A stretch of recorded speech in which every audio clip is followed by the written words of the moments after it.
So he's giving the details right now. Let's go ahead and listen in, and I'll check back in with you. What it says today and what we're not going to talk about today. As a review, there were some reports issued by a law firm working for the federal monitor overseeing Oakland.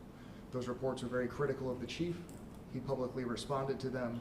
He was then terminated and disciplined. He then appealed his termination and his discipline, and recently the hearing officer issued a 55-page detailed report assessing his claims. At a very high level, that report concludes that, number one, the chief never should have been disciplined. There's no factual basis for the discipline that was issued. It's recommended that that discipline be reversed and removed from his file. Number two, the criticisms of him in the federal monitor's outside law firm reports were unfounded.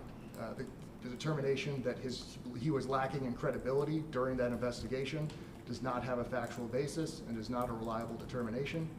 The conclusion that he violated any department rules also lacks a factual foundation and is simply not accurate.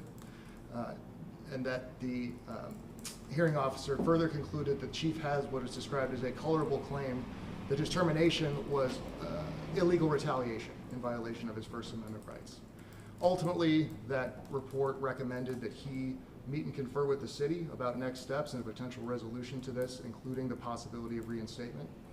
I'm going to turn it over to the chief now, but I just want to mention that, as with all personnel decisions, they involve areas of confidentiality. The chief is very happy to talk about his own personal, confidential personnel process and the reports that have been issued about it. However, these reports also necessarily bear on other people's personal confidential information that are referenced. That's why he's not able to share a copy of the report. We're in discussions with the city. We're hopeful that we're able to share a copy that's been redacted in a way that the city and everybody's happy with. And until then, he's happy to answer questions about himself, but may not be able to get into other details to the extent they bear on personnel issues of other employees of the city. Okay. With that, I'll turn it over to the chief. Yes, sir. Thank you. Well, good afternoon. I think today is something that I envisioned happening a long time ago. I said from the onset of this that I was not guilty of any of these allegations, that the facts would come out in this case, and when the facts did come out, I felt like I would be vindicated, and today is that vindication. It really clearly says that I did not engage in policy violations. I did not have any issues around credibility, and the statements that were made regarding me in that investigation were unfounded. This sounds like what I told you months ago. It's unfortunate that we've had to come to this point for us to find that out. But first, I want to thank the public, because the public has been so supportive during this process. No matter where I've been, people have always stood by me and said they appreciate the work that I've done. I felt like I moved the police department closer to federal compliance than anyone. And that wasn't just with me, it was the partnerships with the police commission led by Chair Malele to get us to the point of sustainability. Our work with the community to address violent crime, which is completely out of control right now. And so for me, it really is my passion for Oakland, that I wanted people to know that I am true and blue Oakland, that I care about this city, that I would do nothing to violate the trust of this city. And so I think this report is a clear vindication that that's what should have been, what should have happened from the beginning, is that someone should have reviewed the report thoroughly and really looked critically at it so that they could make the right decision, not just for Chief Armstrong, but also for the city of Oakland. And with that, I'll take any questions. Chief, do you have any reason to believe that people working on behalf of Federal Monitor had a personal vendetta against you? I don't know what people's issues were. I just believe that the report was clearly inaccurate. It came to inaccurate conclusions, and I think my attorney and I both said that from the beginning. We wished that people would have taken what we said seriously. My attorney issued a report directly to the city that contradicted the report. It laid out the foundation for everything that the judge laid out in her report. And so everything that the judge reviewed was information that was provided to her by the city, which means that information existed when this case was completed. And nobody took the opportunity to actually just be fair. I simply asked for fairness during this process, and to not look at all the evidence was completely unfair, and unfortunately it led to obviously my termination. How would you describe your relationship with Robert Marshall before all this happened? I've always felt like I had a good relationship with the monitor. I felt like the department had moved forward towards its federal compliance. I believe if this case didn't exist, we may be out of federal oversight. And so it really is troubling to see where we are today, because not only did it impact me as the chief, but it impacted the city of Oakland. Chief, Mayor Town in her statement today said it wasn't necessarily just the report itself that led her to make her decision, but the way that you communicated about it afterwards. She said she took issue with the fact that you were dismissive of the report after it was made, before you had even read it, she alleges. What's your response to that?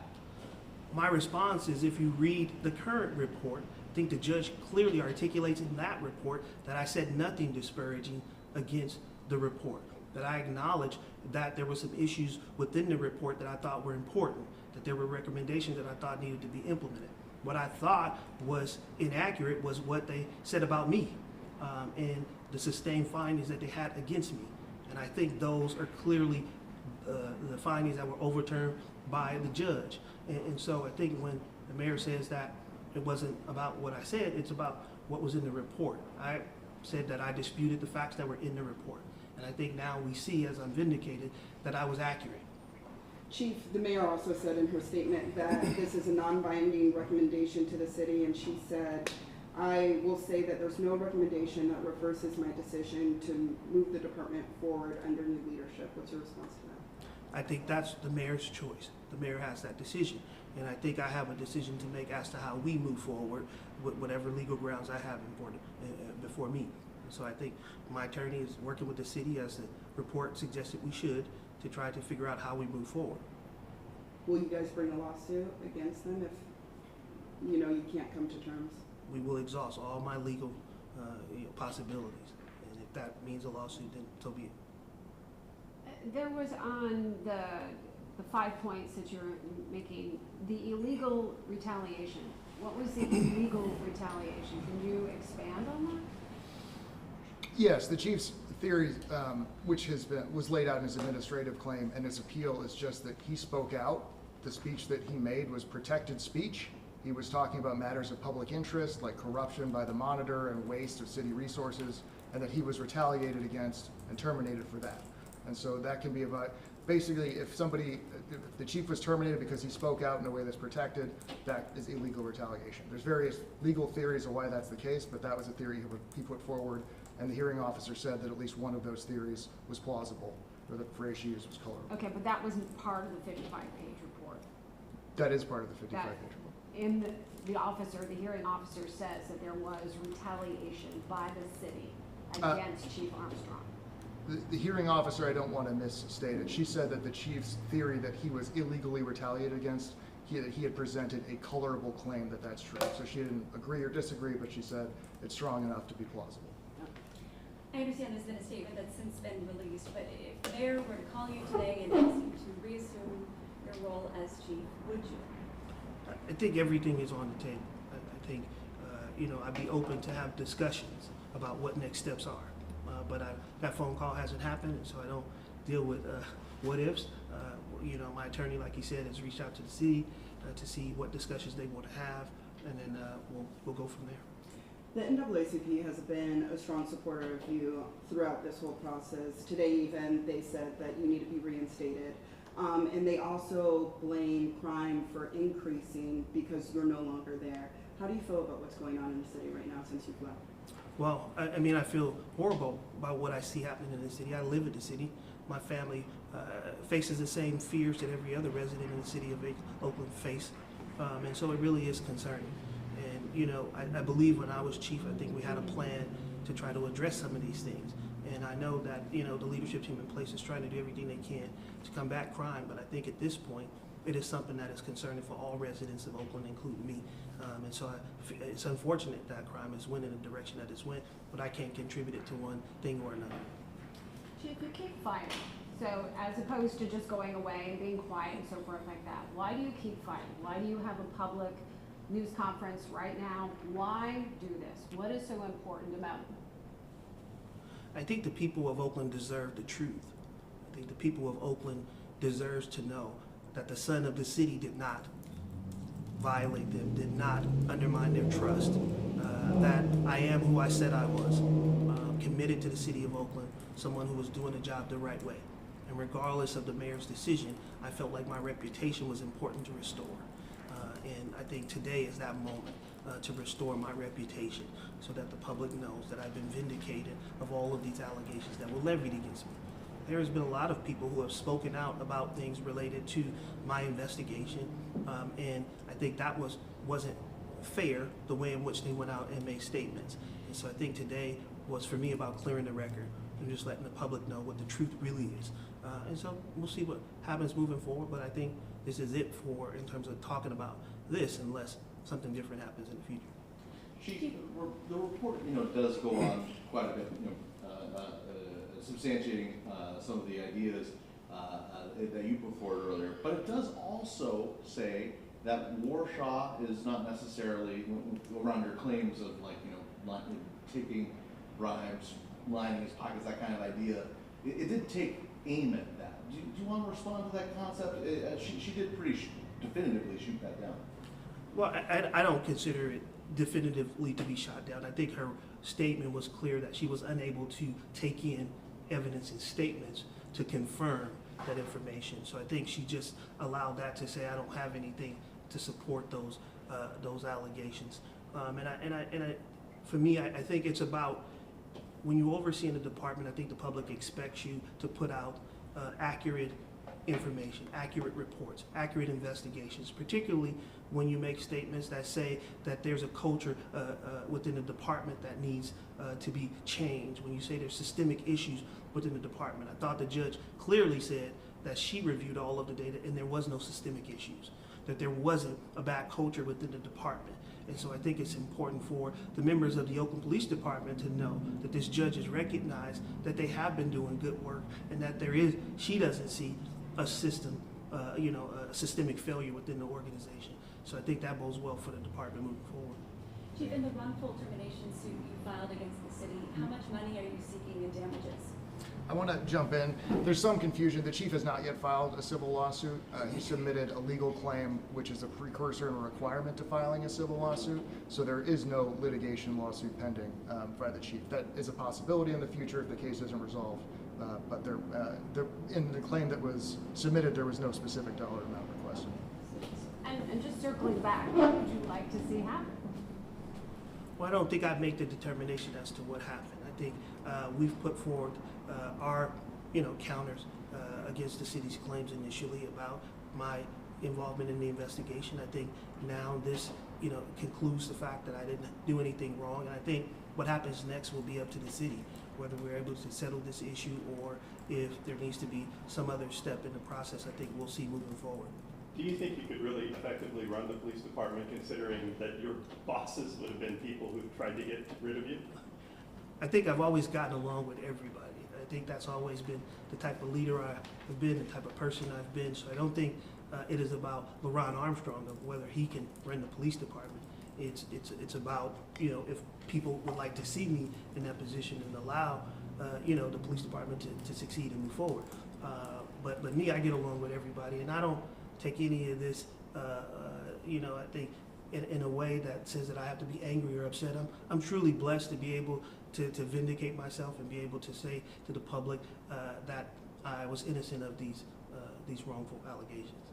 The mayor had pointed to one statement in particular that you made in which you characterized the hit and run issue as being mistakes, and she said that showed to her a lack of judgment and a lack of commitment to changing a culture. How do you feel about the remarks that you made at that time when you called that a mistake? What was your meaning at that time? Yeah, I think the judge did a good job in the report laying out the fact that I never actually called this investigation a mistake. That response was in response to the initial vehicle collision that was brought to me as a low-level minor vehicle collision. That's what I said, because that's the original case that was brought before me, a vehicle collision with minor to medium damage, nobody injured as a result of it. And so I think that information has been taken out of context.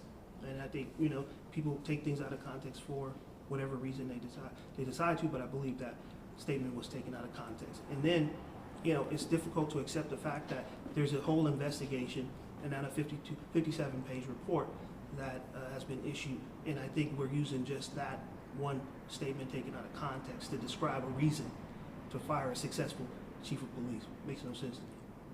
What's your reaction to the recent revelation that OPD did not timely file an application to receive grant money to help fight crime? I mean, things happen. I don't know enough about that. That's really not, he's not the chief, so he didn't have any chance to. Okay, I'm just curious, given your tenure. Yeah, I'm not. thoughts on that? I don't have any thoughts because, you know, obviously there's a lot of things that happen sometimes that contribute to why these things happen. It's just unfortunate. All right, let's wrap it up. Any last questions? All right, let's call it a wrap. Chief, Will, thank you very much. And you have been listening to former police chief Laurent Armstrong right there, who was terminated from his position as the Oakland police chief back in February. Speaking this afternoon about the results of an audit of the federal monitor report that led to his termination earlier this year. You heard him say there, along with his lawyer by his side, saying that he's not guilty of the allegations, and this report proves that. It is a clear vindication. He says the people of Oakland deserve the truth. He's committed to the city of Oakland and wants to be vindicated. A lot more was said during this press briefing from former Chief Laurent Armstrong. Our reporter Stephanie Sierra was in that room. She's covering that story for our newscast, so you can tune in later today to get some more details on this. For right now, we're going to send you back to regular programming, but our next newscast is coming up here in just about 36 minutes. ABC 7 News at 3 p.m. Our show Getting Answers, and then we'll have our 4 o'clock newscast, followed by Monday Night Football. So we're going to take you back to regular programming. I'm Karina Nova. Thanks for watching, and we will see you back here later today.